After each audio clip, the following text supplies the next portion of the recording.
France 5. Tout le monde a vu cet échange entre deux journalistes, Caroline Roux et Laure de Mandeville, c'est ça? Laure Mandeville, oui. Mandeville, qui a soulevé quelques interrogations à propos de la définition de mots que l'on croyait pourtant acquises. Alors, que signifie, ma chère Charlotte, être raciste? Alors, on dit non, mais c'est ça être raciste, non, mais c'est ça être xénophobe, mais xénophobe c'est la haine des étrangers, mais c'est ça ou c'est pas ça. Finalement, on s'y perd. Comment comprendre ces différents termes très utilisés dans le débat public? Alors, en effet, dans le débat public, on qualifie souvent ceux qui s'opposent en fait, à l'immigration massive ou ceux qui veulent réformer la politique d'immigration, qui veulent soit la bloquer, soit l'arrêter, soit faire un moratoire, soit la réduire. Globalement, on qualifie tous ces propos-là soit de racistes, soit de xénophobes et la litanie qui s'ensuit. Donc, pour commencer, j'ai été voir assez bêtement dans un dictionnaire la définition qui nous est donnée des mots racistes et xénophobes. Alors, pour raciste, on a deux définitions, une au sens strict, idéologie qui prône une hiérarchie entre les groupes humains, les races, entre guillemets, parce que vous savez que ce mot a disparu de notre Constitution, et au sens large, raciste, donc veut dire une hostilité, manifeste une hostilité répétée, voire systématique, envers une catégorie déterminée de personnes. Et la xénophobie, la définition de la xénophobie, hostilité systématique à l'égard des étrangers ou de ce qui est étranger, c'est-à-dire soit une peur au sens strict, enfin, au sens étymologique, mais une hostilité à l'égard de tout ce qui est étranger. Donc la question qu'on se pose à partir de ces définitions, c'est est-ce que le refus de l'immigration, qui est croissant dans le pays et notamment dans la population française, relève de l'une ou de l'autre de ces définitions? Alors, sans doute parfois, on trouvera forcément des gens qui s'opposent de manière systématique et par principe à l'immigration, par racisme ou par xénophobie. Mais comme on voit dans les sondages et dans les études au fil des années, même si les chiffres varient, une augmentation constante du refus de l'immigration massive en France, on peut imaginer assez légitimement que l'immense majorité, on va dire, des Français n'est pas ni raciste ni xénophobe quand elle s'oppose à l'immigration après avoir déjà vécu une immigration massive. Donc, on comprend que l'opposition à l'immigration se fait en réalité sur un autre terrain. Il y a trois choses, je pense, qui comptent, on va dire. Il y a d'abord la première chose et la plus large, on va dire, c'est la question de l'insécurité culturelle que génère l'immigration. Pourquoi ? Parce que il y a le racisme et la xénophobie, on l'a vu, c'est une détestation des personnes en raison de ce qu'elles sont à la naissance. Or, la question de l'immigration massive, c'est non plus une importation d'individus, c'est une importation de culture. Et c'est ça qui pose problème, c'est ça qui génère une insécurité culturelle.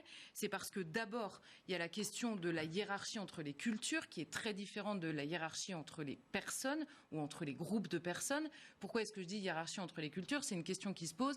Prenons l'exemple de l'excision, qui est parfois plébiscitée dans certaines cultures et que l'on peut légitimement refuser catégoriquement et dire qu'une culture où on refuse l'excision est supérieure à une culture où on la prône.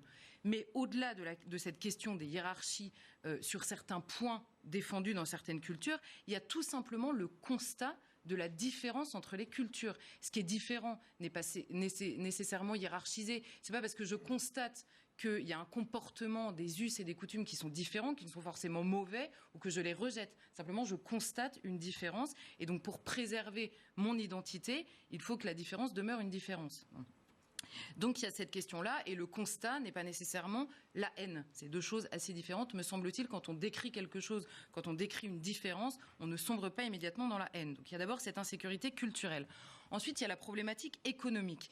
Il est normal de se préoccuper de la sécurité financière des Français quand on est un gouvernant français, avant de s'occuper de l'insécurité financière ou économique d'autres personnes dans le monde. Alors c'est très désagréable sans doute de rappeler aux hommes politiques français que de les ramener à un peu plus d'humilité, de leur dire qu'ils n'ont pas été élus pour sauver le monde, mais ils ont été élus en premier lieu par les Français, pour les Français. Là encore une fois, il n'y a pas de haine, il y a une question de réalisme dans la possibilité de sauver les personnes qu'il y a autour de soi. Le président de la République française est élu par les Français et en premier lieu pour eux. Donc quand on voit toutes les problématiques à la fois de chômage, de pouvoir d'achat, etc., on se dit que l'insécurité économique se porte aussi sur la question de l'accueil des personnes étrangères. Et ensuite, en dernier lieu, il y a la question de la problématique sécuritaire.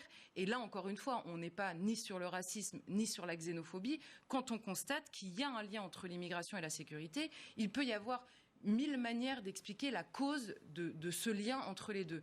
On va avoir une lecture plus de gauche qui va nous dire c'est des problématiques sociales, économiques, de ghettoisation, notamment socio-culturelle. On a une lecture plus de droite qui va dire que c'est une opposition culturelle du rapport entre l'homme et la femme, du rapport à la violence même dans certaines cultures, ou tout simplement parfois du rapport à la France, l'opposition systématique à un policier, à un uniforme, tout ce qui représente l'État français. Donc ça peut être ce rapport-là tout simplement à la France.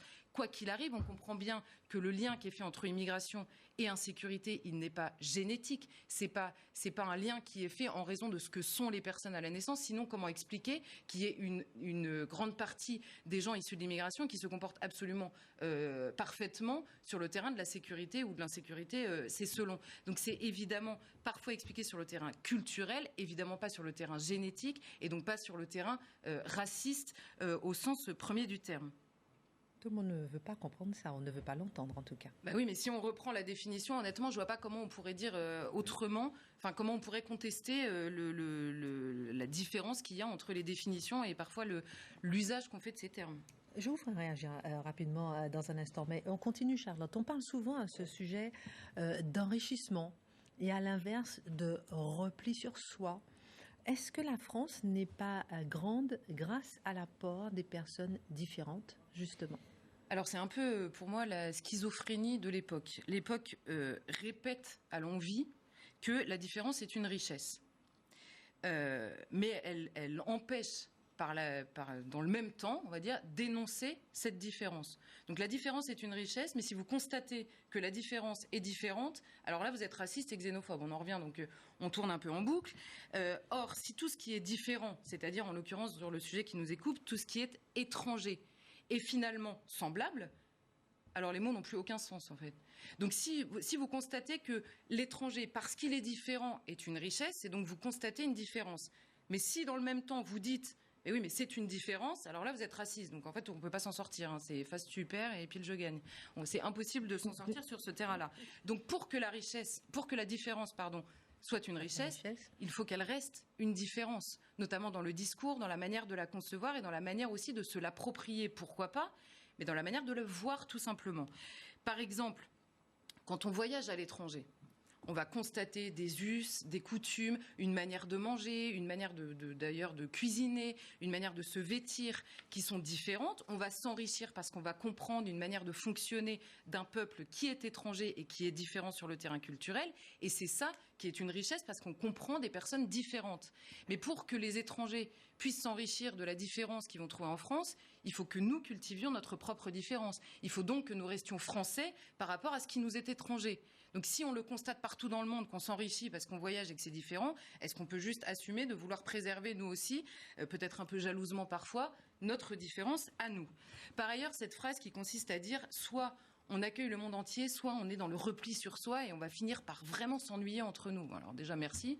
Merci pour nous, c'est très agréable. Et la deuxième chose, c'est la France est grande.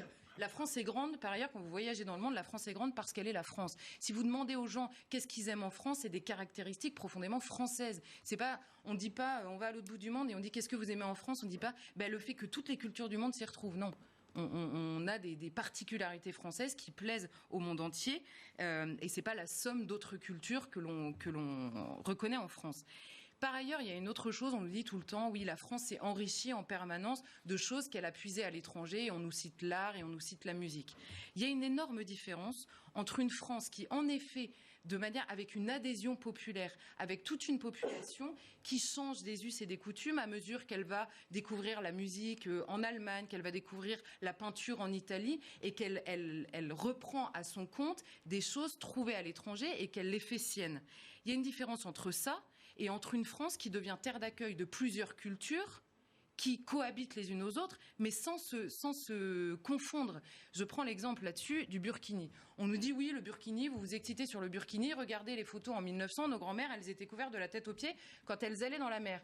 Très bon exemple. Qu'est-ce qui s'est passé entre 1900 et aujourd'hui ? Entre 1900 et aujourd'hui, en effet, nos grands-mères étaient couvertes de la tête aux pieds. Et puis, petit à petit, le peuple français, dans son entièreté, a suivi des modes. Et finalement, aujourd'hui, les femmes, qu'elles soient en maillot une pièce ou en bikini, je vais pas faire une leçon de mode ici. mais simplement la population dans son entièreté a changé de manière de faire par rapport à la mode. Et aujourd'hui, il y a des femmes qui portent le burkini, c'est pas toute la population qui se dit par effet de mode, tiens, si on mettait des burkinis. C'est une partie de la population précisément, par revendication religieuse et culturelle étrangère, qui met un burkini, et ça n'est pas la même chose. J'ai un petit bikini pour vous, Marc. Une fois que vous nous avez raconté l'histoire du bikini, c'était formidable. Alors, revenons au sérieux. Pourtant, certains, Charlotte, veulent faire voter les étrangers. D'autres les qualifient de citoyens et ne comprennent pas comment ils peuvent en être autrement. Ont-ils vraiment tort si ces gens vivent en France et respectent les lois ? Là, encore une fois, il faut se poser la question de ce qu'est un citoyen. Parce que quelqu'un qui vit en France, même temporairement, et qui respecte les lois, ça peut s'appeler un touriste. Donc, qu'est-ce qui fait la différence entre un touriste et un citoyen dans ces cas-là ? Donc, qu'est-ce qu'un citoyen ? Je reprends mon dictionnaire. C'est une personne jouissant dans l'état dont il relève des droits civils et politiques, et notamment du droit de vote. En France, ça s'appelle un Français. En réalité, un citoyen, voilà. Mais un Français, c'est pas simplement quelqu'un qui se tient en France et qui respecte les lois. C'est quelqu'un qui s'inscrit aussi dans une histoire, dans un pays, dans une culture. Les personnes ne sont pas interchangeables à travers le monde, à moins de considérer les personnes comme des quantités, avec une vision complètement comptable. Un homme remplace un autre homme, peu importe son environnement culturel, ses habitudes, sa manière de vivre et sa manière d'être au monde, tout simplement. Donc, si les Français... Là encore, je vais prendre un exemple. On dit des Français, par exemple, à travers le monde et même en France, c'est un peuple réfractaire, révolutionnaire, râleur, prenons un défaut, qui parle, par exemple, de nourriture à chaque fois qu'il est à table. On ne peut pas s'empêcher, quand on est à table, de parler d'autre chose que du prochain dîner ou de la dernière recette qu'on a aimé cuisiner. Alors ça définit, par exemple, les Français.